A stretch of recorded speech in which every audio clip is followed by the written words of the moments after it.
Je commencerai par remercier tout le monde qui est ici présent, les participants, avec donc une mention spéciale pour l'équipe du Pakistan, de l'université Mohammed Nawaz Sharif de Multan, et l'équipe du Burkina Faso qui vraiment sont très bien représentés.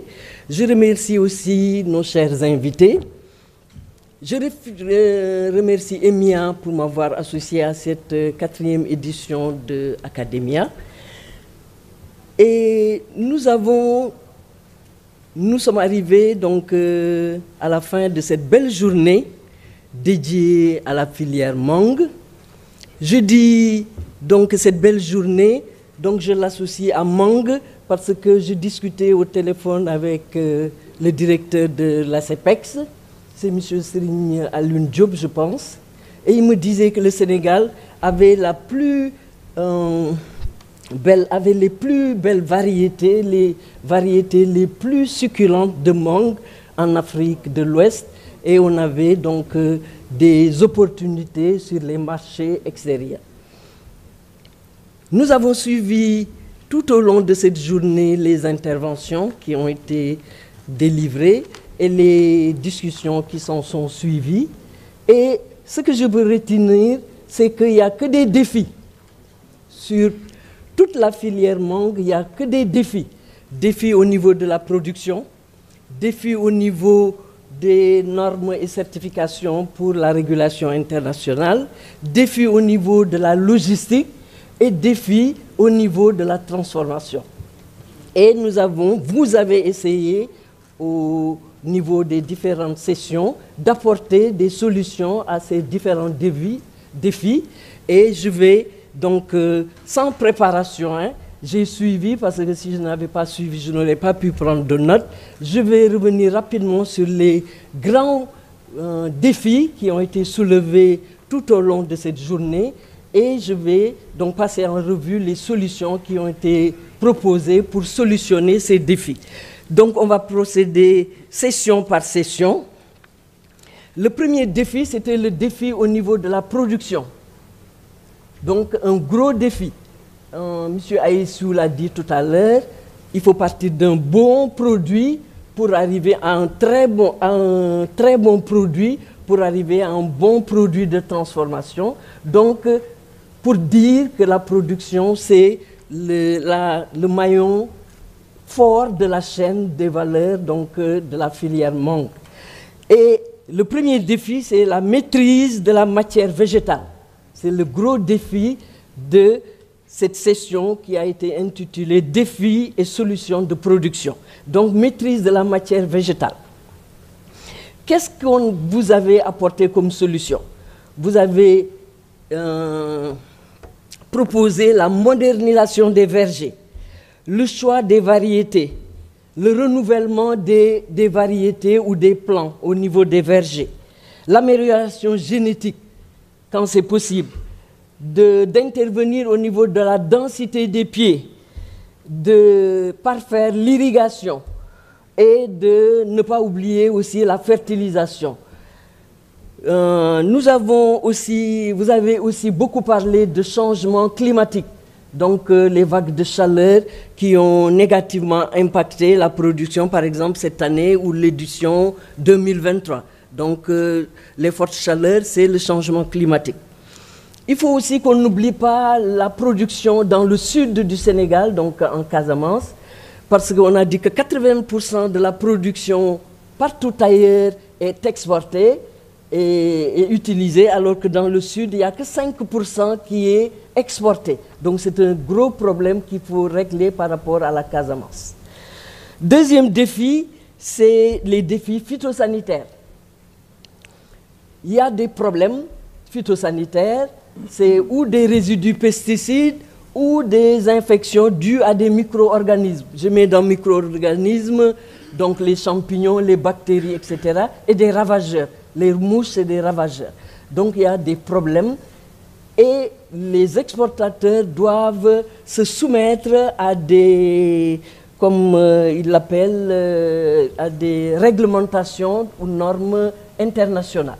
Donc, pour solutionner ce problème, il y a des problèmes au niveau phytosanitaire et les producteurs ont besoin d'exporter. Donc, il faut régler ces problèmes phytosanitaires. Qu'est-ce qu'il faut faire? J'ai noté et retenu donc, à travers les différentes communications qu'il faut des bonnes pratiques. Il faut s'adonner à des bonnes pratiques de production, de récolte, etc. Il faut utiliser des molécules chimiques conventionnelles quand on ne peut pas s'en passer. Mais le mieux serait d'utiliser des substances naturelles. Par exemple, la DPV a proposé une huile essentielle donc, pour régler le problème des mouches des fruits. Il faut explorer donc, cette piste des extraits naturels, par exemple les huiles essentielles. Ça, c'est une recommandation. La DPV donc, est pionnière dans ce domaine, donc il faut que cette recherche se poursuive. Les Pakistanais ont proposé le MSTS, le Mango Small Tree System. Ça, c'est une recommandation pour augmenter la production. Sur une surface X, nous, on aurait produit A% de production. Les Pakistanais arrivent avec leur système de petite taille de mangue à produire 50 ou 100 fois plus. Donc, c'est une recommandation. Il faut explorer cette piste. À côté de la DPV, on a eu aussi la présentation de Ceres Locustox, qui est un organisme, une fondation un peu privée. Donc moi j'ai eu la chance de visiter donc, Ceres, mais je trouve qu'ils sont hyper bien équipés. Donc Madame Marie Ndaoussar a été vraiment modeste, mais je trouve que c'est une fondation, un laboratoire qui est très très bien équipé. Mais n'empêche que la recommandation, c'est de renouveler les équipements de la DPV, parce que c'est l'institution phare du ministère de l'Agriculture, si je ne me trompe, je ne sais pas si je suis au bon ministère, et donc d'augmenter encore les équipements de Locus pour permettre donc aux exportateurs d'avoir les certificats qui autorisent ou qui assurent l'arrivée du produit mangue à bonne destination sans des retours ou des destructions. Voilà donc pour la session 1, défis et solutions de production. Pour la session numéro 2, normes et certifications dans la régulation internationale. Au travers des interventions, j'ai noté qu'il y avait une foison de normes, donc une batterie de normes au niveau national et surtout au niveau international. Il y a des normes qui sont comment on dit, privées et d'autres qui sont publiques. Donc les exportateurs, pour s'assurer vraiment de l'arrivée à bon port du produit mangue, sont obligés quelquefois d'allier les deux. Donc il y a des besoins. Il y a un besoin des opérateurs à se conformer aux exigences des acheteurs. Ça, c'est le grand défi. Vous voulez exporter, il faut vous conformer aux normes qui sont établies donc, par le pays qui achète. Donc, le cahier de charge, il faut le respecter. Il faut donc qu'on travaille à adapter, donc c'est sorti des communications, il faut qu'on travaille à adapter les normes aux caractéristiques de notre production. Ça, je l'ai noté. Il est aussi ressorti qu'il faut améliorer ou mettre à jour le guide qui existe déjà ou proposer un nouveau guide. Ça dépend donc des acteurs de la filière. Une recommandation est ressortie, elle est transversale au niveau des 4 sessions. Il faut que les acteurs de la filière travaillent en synergie. Il faut, comme ils l'ont appelé,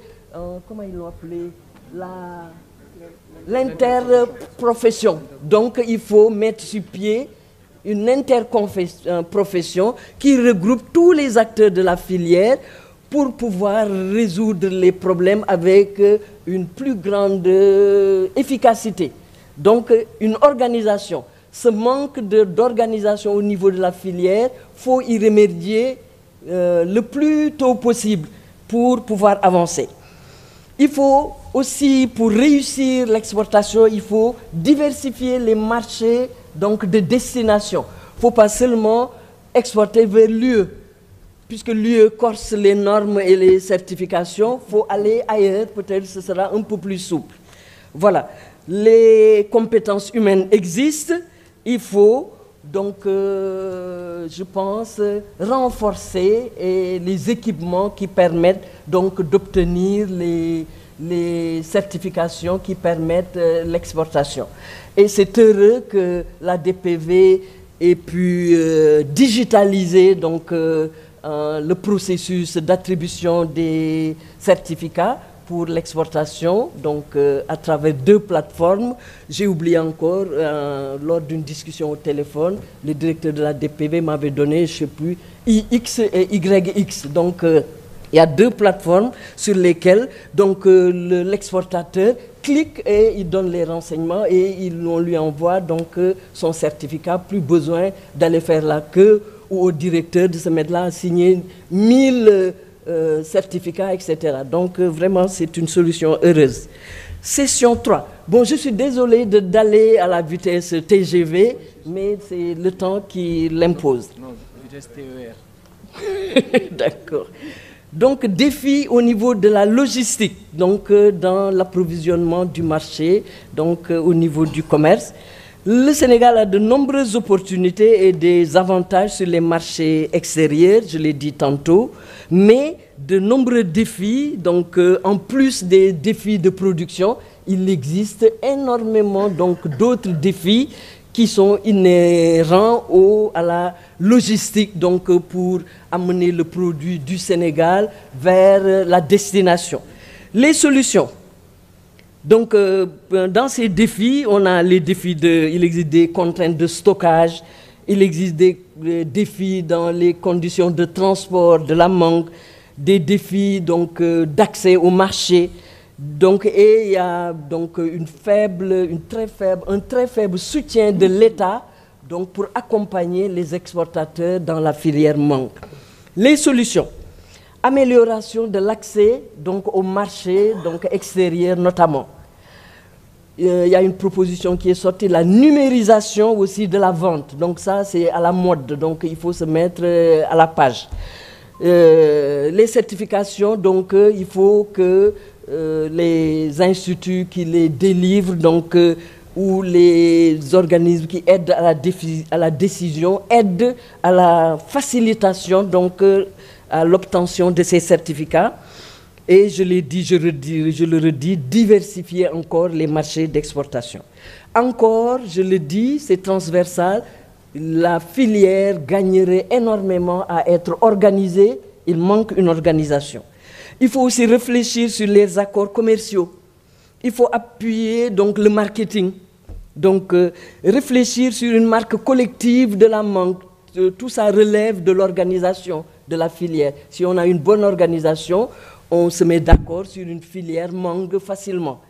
Il faut appuyer la science et la technologie, parce qu'on a vu à travers les exposés donc, de l'ITA, de ENSA, que la recherche est un maillon fort de cette chaîne de valeur. La recherche, quand elle est bien faite, les résultats sont utilisés par les producteurs. Donc, à ne pas négliger, il faut appuyer, il faut des fonds pour la science et la technologie. Il faut appuyer aussi la digitalisation de l'information. Il faut une application mobile pour pouvoir informer donc, le public, le grand public et donc, les autres acteurs de la filière. Session 4, enfin, la transformation et la valeur ajoutée. La transformation s'inscrit dans le contexte de fortes pertes post-récolte. Donc, c'est une grosse solution. Au lieu de laisser pourrir, on va la sécher, on la fait en purée ou en marmelade ou en vinaigre, tout ce qu'on veut. La transformation règle le premier problème des fortes pertes après récolte. L'utilisation des mathématiques, comme notre jeune collègue l'a fait tout à l'heure, est un outil très performant pour aider à la décision. par exemple, en analysant les résultats de cet outil mathématique, on verra si il vaut mieux la sécher, il vaut mieux la faire en jus ou en X ou en Y.